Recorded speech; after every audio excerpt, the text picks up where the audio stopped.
Hi everyone, this is Abel. Welcome back to my channel. Today we have a slightly different video.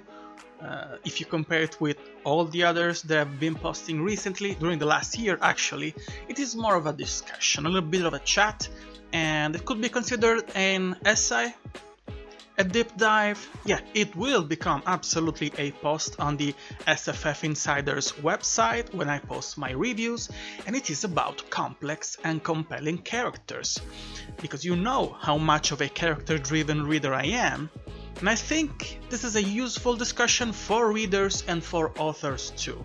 Let's discuss why I love complex and compelling characters, and how this is useful for you to become a more very mindful, very demure reader, for understanding better your reading habits and what you really like, and for authors who are trying to create compelling stories and characters. But before we start, remember that if you enjoy science fiction and fantasy books, this is the perfect place for you. So if you want to see more videos like this, please consider subscribing, leave a like, share this video. Thank you. Now, what do I mean when I talk about compelling and complex characters? And you'll see that those two terms will overlap continuously in this video, compelling and complex, because in this context, they kind of mean the same things, but let's not get ahead of ourselves. When I talk about complex characters, it is because they've been purposefully built to have different layers. Like an onion, or like a lasagna, if you like good food. It means that they have an appearance, and then there's something else underneath that makes them complex. So you could define them in a cookie cutter way, like a villain, like a secondary characters, like a hero, and they may very well be that, but there's something else. And we have level of complexity. They have an origin story, they have a current struggle, they have clear objectives. And I identified 4 characters that I think are really compelling. And keep in mind, this is just a small fraction of all the characters that I would love to discuss in a video like this, but it depends. If there is a request for this kind of video, if you enjoy this kind of discussion, there will absolutely be more. So let me know. After you watch this one, your opinion, I will ask you more questions at the end of the video. So I identified 4. 3 are really very well beloved stories and very well beloved characters, and 1 is part of a review that I will give you at the end of the video. You'll see why. If you're a reader, this will be useful for you, because I think that identifying good characters is a good way to understand what you really like when you read books, and when you have to spend your money and you have to invest your time reading books.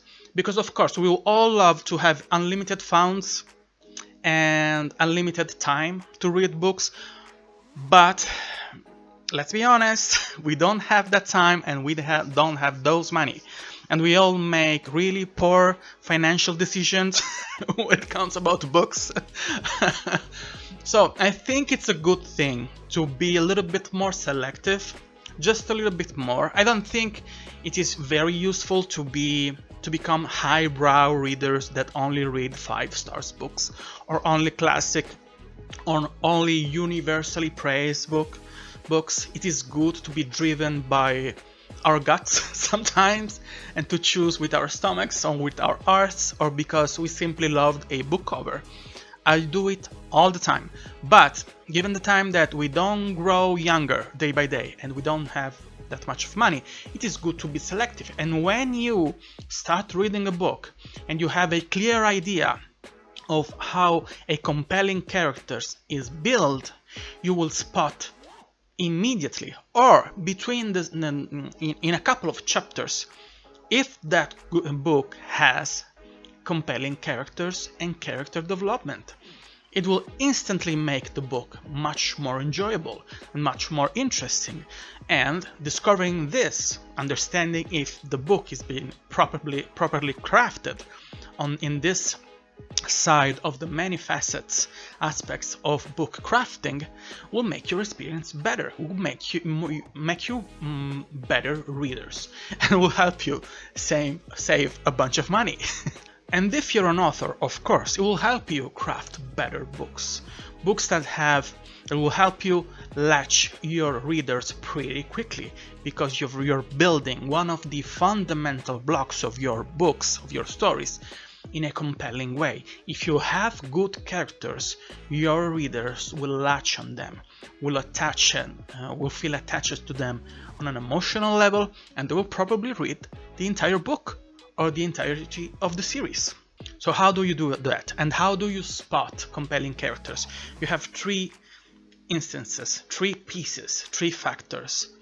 These characters must have compelling internal conflicts, and we'll explain how they work when we talk about those four examples. Nuanced motivations, you'll see that too, and evolving personalities. You'll see why these three factors are so important and how do they make building blocks of good characters.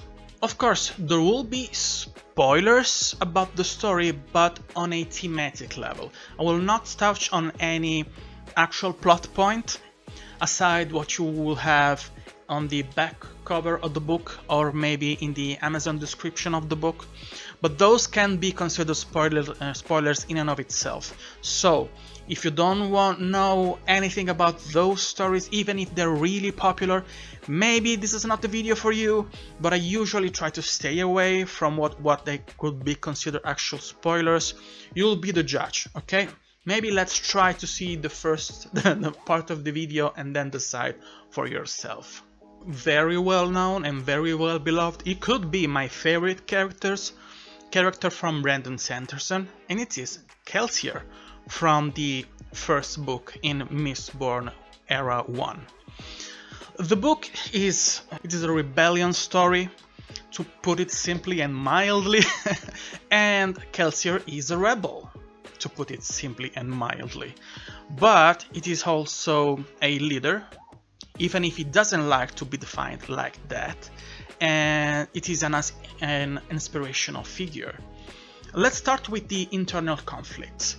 What kind of internal conflict does he has? Because he has this facade of a suave man, really fascinating, always smiling, and always a step ahead of his enemy, and sometimes, very often actually, really mysterious in his relationship with his companions, with the members of his group. You know, the gist of the story is that Kelsier is trying to overthrow the Lord Ruler, and an immortal and incredibly powerful being that is ruling the world, that has created a really totalitarianistic and really harsh environment when there is debate about class, about racism, about systemic ignorance. It's a really action-packed story that has big ideas and big themes. But what kind of conflict does he has? This kind of characters, that kind of charismatic characters. Well, he has a complex past because he was a slave. So he's really driven because of all the horrible things that he has been through from a very young age. And at the same time, he has those conflicts are deeply rooted internally because he had to do really difficult decisions to change his status, and that completely changed the way it evolved and changed the way he sees the world around himself. He wasn't this person before to become a slave, and the person he is now as a rebel and as a leader, it is a completely different person if you compare it with what you had when he was a slave. But at the same time, it feels organic. What he goes through and what you discover in the story, because you don't actually see that much of that slavery during the development of the story. You see him when it's just already really powerful, but what you see, what he tells you about what he went through, lets you understand that yes, it makes sense. He went through very traumatic experience that shaped his personality, especially how it looks in the status quo of the book. As I told you, he has this really optimistic, really suave face, but this is, as Brandon Sanderson himself sees, as a facade to protect himself from what he actually feels, because he actually tries to impose himself this really strong facade, because he's trying to convince himself more and more that what he is doing is not just right, but it is actually necessary, and that if no one does that, if he doesn't that, no one will be able to do that. And most of the time he's right, but the way he goes to trying to achieve those goals are questionable, to say the least. So he is always in conflict because he wants justice, but mostly he wants revenge, and he's not honest about it. At least he says he's self-aware and honest about it, but he's actually not. Then motivations, the second elements. Those are conflicting motivations too, because he wants to free the slaves. In these books, in this universe, they're called ska. So people that are humans, but that the noble classes, the upper classes of this world, do not actually consider humans. And you will see how this parallels so many conflicts that we had during this history of our world. So he says that what he does, it is to that his core motivation is to free people, slaves especially, from these dictatorships and from the iron fist that noble people use against those slaves. But at the same time, there's a huge, deep, burning core of revenge there, not only because of his backstory as a slave, but because of something that happened in his past around his personal relationships. And I don't want to say more because that will be a huge spoiler, okay? But he is really strongly driven by those two factors: the desire to free the slave and the conflicting desire to have revenge. And why do I say they are conflicting? You'll see in the story that to achieve one goal, it doesn't mean automatically to achieve the other one. And there are moments when his desire of revenge, his craving for revenge, will actually almost jeopardize his ability to overthrow the Lord Ruler, the big bad in this story. And that's a huge conflict for his motivations there. And it is really fascinating because it makes him extremely flawed. Even if he's so powerful and so fascinating, he could make really dangerous, incredibly stupid mistakes, snap of a finger. And that's what makes him so compelling, because he's always struggling that fine, thin line between a huge success and an incredible failure. And lastly, an evolving personality. The person that you see at the beginning of the book is not exactly the person that you see at the end of the books, and not because he's evolved from a position of slavery, which is different from the position he was before to become a slave, to a position of being a strong leader and a rebel. But his position as a rebel at the beginning of the book, and his relationships with the crew that he assembles for this rebellion, and with the other protagonist of the book, which is Vin, which is one of those slaves, a young girl, a promising young girl, it changes, because you'll see him becoming just someone who's using people around him, even if he doesn't admit it. And that's a huge point when he admitted with himself and with other members of the group that what he's doing is incredibly selfish in many ways. And he changes and becomes a really deep and emotional attachments with many members of that group, and especially with Vin. He changed the way he sees her because he actually starts to respect her as a person. And that influences the way he sees the entirety of this conflict. The original motivations for starting this kind of rebellion, and the real conflict that he's actually living, because he's torn between this craving for revenge and the desire for justice. And then when he sees Vin in herself evolving as a character, becoming more and more powerful, he sees himself in her, and that triggers a lot of reflection about his position. So how you see those three factors, they make Kelsier an incredibly complex character. He's a hero, but many people will see him just as a rebel, just as a scumbag, or as a villain, because he's doing incredibly violent acts to achieve his goal, and at the same time he's constantly struggling to accept his actual motivation.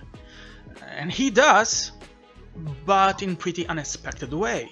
And when he does things that we were not expecting, you never have the impression that they came out of the blue, because all of these decisions are deeply rooted in these three factors. Kelsier is always the result of his internal conflict. He is always driven by complex motivation, and he is always evolving as a person.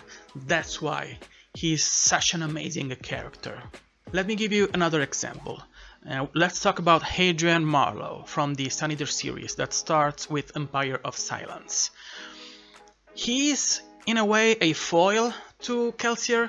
It is on the other side, it's on the opposing side, because he is a nobleman, and he grew up in one of the most powerful and rich family in this distant future,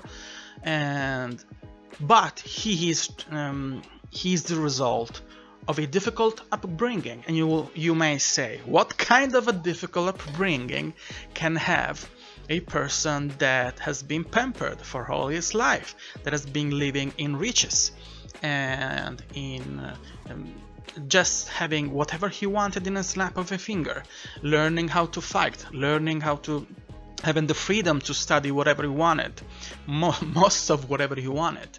Well, the internal conflict that he has at the beginning is his relationship with his father, that embodies the struggle that he has between his desires and his ideals and with his duty, because he is supposed to inherit his family fortune and his position in the grand scheme of the political game in that future, but at the same time it's not exactly what he wants, because he has the soul of an artist. You'll see that in the books he spends a lot of time drawing, for example, and he loves to study history and the rest of the universe. One of his goals, but probably the goal that you see most explored in this first book, is to be part of this kind of an organization that it's a little bit religious, a little bit scientific, and become what we can call a professor or a scientist, to put it in very easy words, but it's more complex than that. Of course, that clashes in a way with the position he's supposed to cover in his family, and to be a leader in and of itself and kind of a ruler. But this internal conflict, this background, is even more layered than that. Because of his upbringing, Hadrian expects people to treat him in a specific way. Because he's a human being, but in that future, especially noble family, have the ability to manipulate their DNA and to shape their children before they're born to have specific traits and superior healing capabilities. They're smarter, they're more beautiful than usual human beings. And this is so ingrained inside Hadrian, possibly on the fine-tuning of his DNA, but most probably because of the culture he's been growing up. It's so deeply ingrained that he struggles to understand that usual people, normal people, they will give him respect, but they will mostly fear him.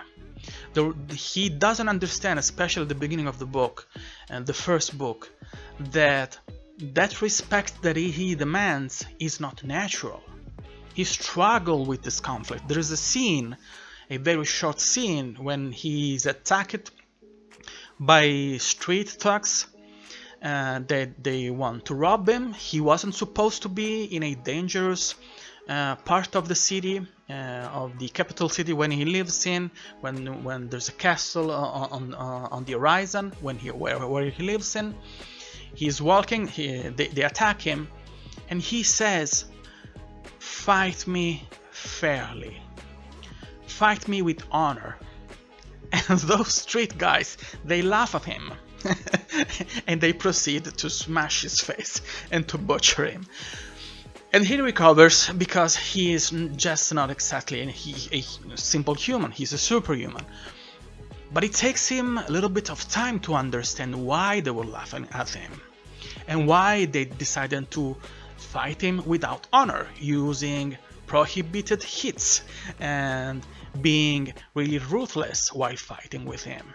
So he is divided by his duty and what he wants, his natural inclination towards studies and arts, and the way that the culture shaped his inclination toward the world, his attitude toward the rest of the world, and makes it a complex character, because he is naive, he is well-natured, he is a good guy, especially in the first book, but he doesn't understand the world that surrounds him, and what he desires, it's probably outside of his reach, and the fact that he cannot get it is a huge conflict for him, because he doesn't understand why he cannot get it. So that's the gist at the initial part of the story, which is very long. I have only read 4 books of it, and I recently decided to embark again and to finish the story because I had a little bit of a falling with this series. Another thing that makes him so incredibly compelling is that he has nuanced motivation. We follow him through his adolescence and then becoming a mature person, and the series deals with time dilation because he spends a lot of time in cryosleeps. So when he awakes, sometimes you see in the story that he skips hundreds of years, he looks young, and the people like him, they live very long, but because, if compared to usual normal beings, but because of time dilation, he's 72 years old, he looks 32, but he actually lived for 200 years old. It's a bit complicated, but in the status quo, in the various books, his motivation, they change. They're nuanced, because he actually starts the series as a pacifist. He doesn't want to fight the only alien species that humans have ever met. He really doesn't want, even if he's a capable fighter, he's driven by the desire to understand them, to study them, to discover their culture, and to see if there's a way to make them come to terms with the existence of human beings as another species to respect, because they actually don't see human beings as actually a sentient species, but in a very brutal, in a very different, very brutal way. And that makes Hadrian as a really original characters, because this is an epic story filled with huge battles and really action-packed, with the protagonist who's a pacifist, and he changes his point of view, acquiring experience. He's always struggling between the motivation, that original motivation to try and make peace, and then to try to maintain peace, even if he really doesn't get it, especially for the first part of this huge saga. So he wants to understand them, he wants to maintain peace. When he realizes how hard that is, he wants to protect his people, he wants to understand the people that are around him, he wants their respect. He really doesn't want to be a leader, but he has to be a leader, because there is another layer on the story which is kind of metaphysical, which is it has the hero complex trope, it has the chosen one trope, but in a way that it's spinned in a peculiar and really original road. And you see that he changed from a pacifist, from a really naive guy that doesn't know exactly what to do in his future. He knows what he wants, but he doesn't know how to achieve that, to someone that has higher goals, that actually comprehended the fate of the entire universe. And when those goals with his actual naivete get shattered, he quickly changes and tries to reassess and becomes someone driven by the desire to protect and to understand, to discover the truth. You'll see why by reading the books. You of course already know if you read the book. And I'm really curious about what you think about this side, about his evolving motivation, and that makes him an evolving character. The person you see in the fourth book, which is the one when I stopped because it was a really difficult book to swallow for me, which actually retroactive made me a little bit angry with the rest of the story, is not the person that you see at the beginning of the book, of the series. And one of the most fascinating achievement of these stories is the ability that Christopher Rocchio has to compellingly give you the feeling of the passing of time, of hundreds of years, and how that the passing of time and all the events that Hadrian goes through affect him as a person, affect his morality, affect his sense of justice and his desires too. And what makes him incredibly fascinating for me is that Hadrian grows, but sometimes it looks like he makes a step forward and 2 steps back. He achieves something really important, he becomes more self-aware, but at the same time he makes decisions that are really difficult to understand. And it takes time for you too to understand, because it takes time for him to metabolize what he actually did and to come to terms with consequences of his actions.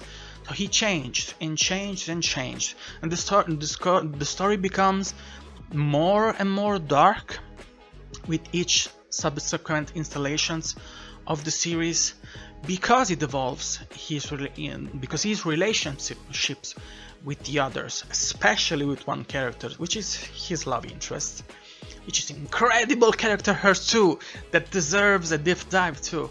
His relationship with her changed because he changed. The core motivation he has, his core set of values, is granitic. It is really difficult to shatter, but all the edges of that core burning fire that he has inside his art, all those edges, they change shape, and that influences the way he speaks and the way he relates with people and with the larger scale of the huge conflict that is at the center of this story. And the way the story is told, given it mostly works like memories, a memoir that has a lot of the dramatic irony. It makes it really somber sometimes, really sad. But Hadrian says he knows, I spend too much time inside my head. He is completely aware of how complex he is as a person and how difficult it is for him to relate with others in a sincere way. And that's why I think it's so fascinating as a character. And the last one is Amos Burton from the Expanse series of book from James S.A. Corey. This is the only character I'm mentioning in this video which is not actually the protagonist of the story. He's, especially in book 1, one of the many characters that we have. It's not even a point of view. We relate to him just from the way the protagonists relate, talk and speak to him. And he's kind of a mystery at the beginning of the story, because he has a complex backstory, a history of violence and of abuse, so that made him a really strange man. I don't remember actually if the entire series, which one of the few series that I've completed and read all the books in a reasonable time, if they clearly state if he's neurodivergent, but I think there is a huge chance he actually is. He's not just a man who has seen horrible things, but there's something in the way his brain works that is really different from usual run-of-the-mill people. He has a huge internal conflict because he doesn't seem to understand people. He doesn't seem to be able to relate in a normal way with people without having someone else clearly state to him what's right and wrong. He is driven by his desire to survive because of that really violent upbringing that he had, really traumatic upbringing that he had, especially as a child, and then as a young man, and then as an adult. He is driven by the desire to survive that shapes all of his action and his desires. So his definition of morality, of what's good and bad, and the inherent value of life and who gets to survive or die in a life or threat situation, it is shaped from that desire to survive. There is a portion of the books when you finally have his point of view really into the series, and not at the beginning, and not in the first bunch of books. I don't think, not even in the first trilogy. When we finally have his point of view, when he said that he needs his friends, and it is difficult to become friend, to have friends for a person like that, to show him what morality is, what is right and what is wrong. Without them, he's not able to function in this world.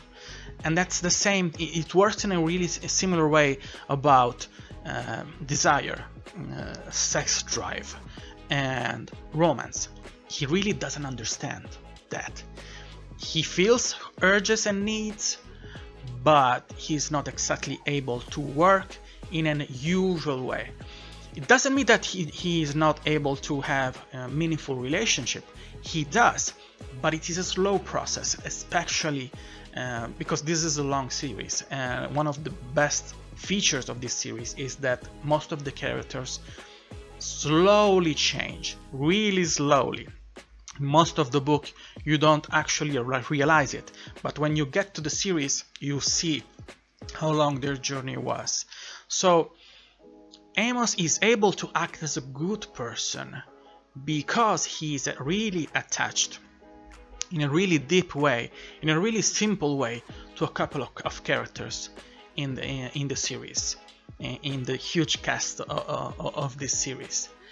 And his relationship with especially two of these people, but then with the rest of the cast too, deeply affect him and change his actually evolving motivation, his conflicting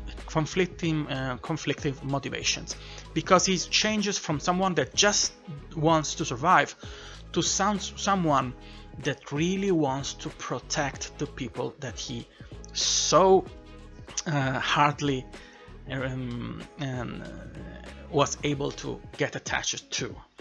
And he changed, he opens up, he begins to understand a little bit the way other minds work, the way other souls work, because he's really smart to understand and to sniff danger and to predict how people will become a danger, and that's why he's such a great fighter. but understanding the inner motivation of how people change their mind or decide to change the course of their action, that's difficult for him. And when you see him meeting other characters in the books, you'll see him opening up and bringing him their personality and understanding them. And this burly man, this incredibly violent one, which is like a bomb, a clockwork device, ready to explode in this huge set action pieces in the book. He gets to become so sweet of a man and so tender of a person, especially at the end of the series in books 7, 8 and 9.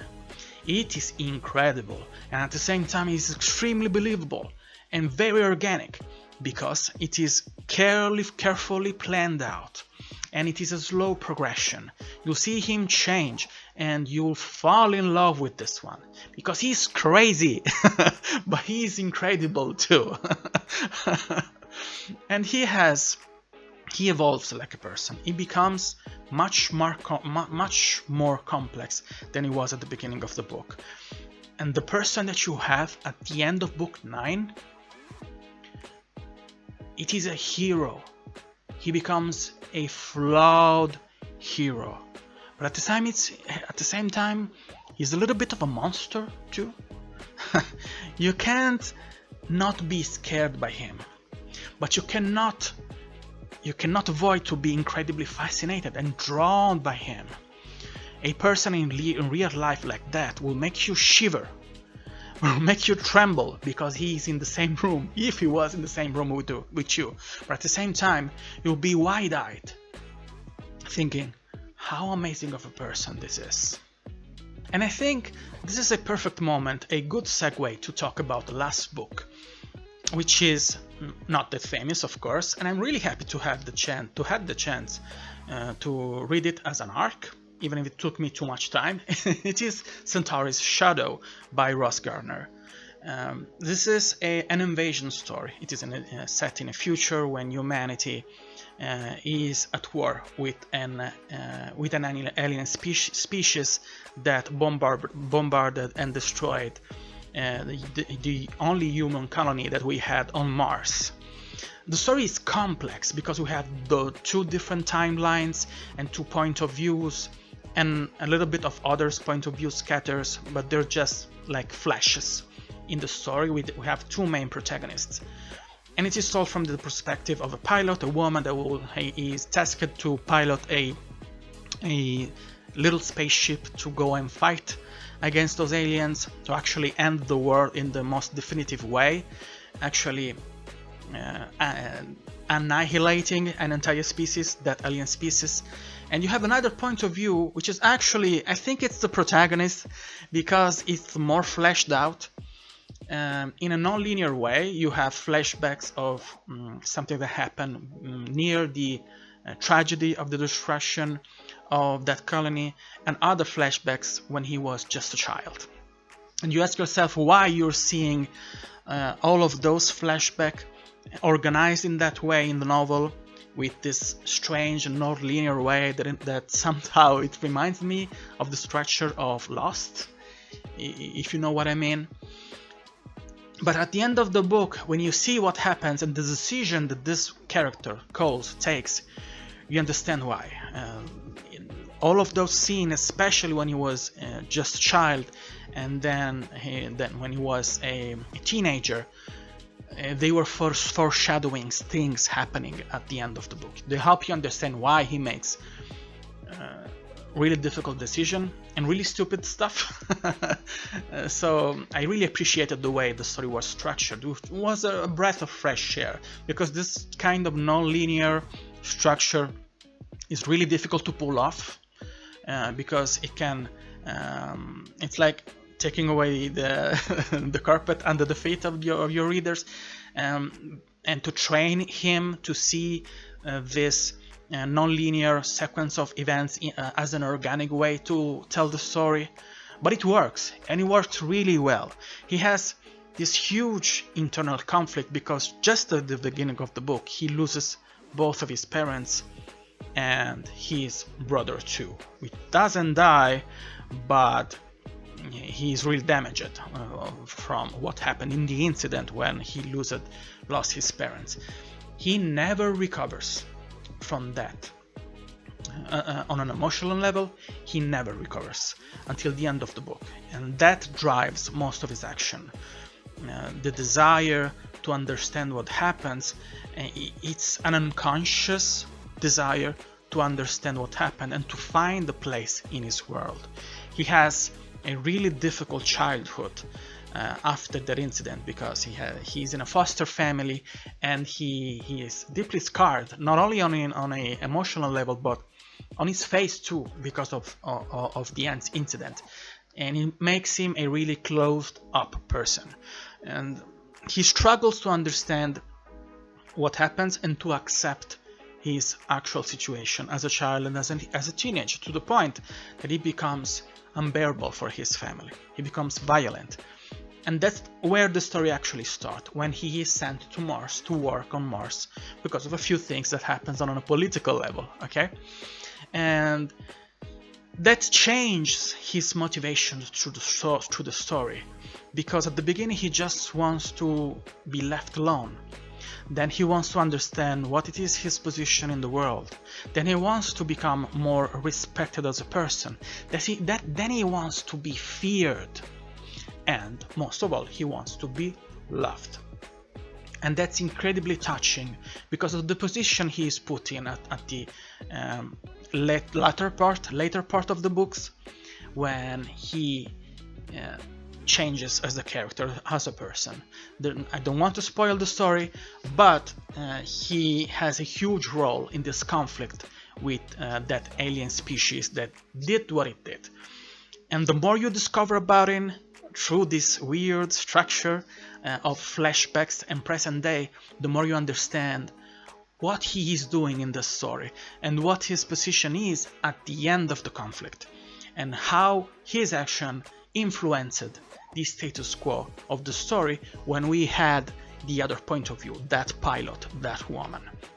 It is an incredibly complex character because he changes in a way, but he always remains the same in another way, because he's incredibly scared, but he is also incredibly capable. He's able to do heroic things, but at the same time he did some horrible things in the past. And the more you ask yourself, why is this happening, the more you get answers in the book. It is really compelling, very well written, it has an amazing pacing, it has a really heart-wrenching ending, but on a thematic level and on a story structure level, this is gold, this is fire, and you should absolutely read it. That's all I've got for you today. This was a different video, really different from the others, but I hope that you enjoyed it, because I would really like to do more deep dives and to try to understand how story structure works and how that can make us better reader, more satisfied reader, but at the same time how it can help us if we are writers too. So let me know what you think. Let me know about your favorite characters in the comments down below. Let me know about your favorite story. If you want to suggest me books to read, let's do it. And I always forget, and a few of you reminded me to do that and to say it, that I have a wish list on my description. If you want to buy me a book, feel free to do it. You don't have to do it, but you know what I like, okay? If you've been following this channel for some times, you know what I'm interested in. So I accept gifts, okay, especially if those are books that you are really attached to and you want me to read and to review, or if you're authors and you want me to review your books, but maybe if you're not sure if I will like them or if they're in my alley, let's say, shoot me a DM. You can follow me on X, on Instagram, and on Blue Sky too. I'm there too. I don't use it that much, but I should use it more from what happened recently on X. Yeah, that's all I've got for you today. Remember that if you enjoy science fiction and fantasy books, this is the perfect place for you. If you want to see more videos like this, please consider subscribing, leave a like, share this video. And if you want to see more videos right here, right now, you have more videos right here, right now. Thank you again for being here. You're the best. This place is perfect for you. I'll see you in the next one. Bye.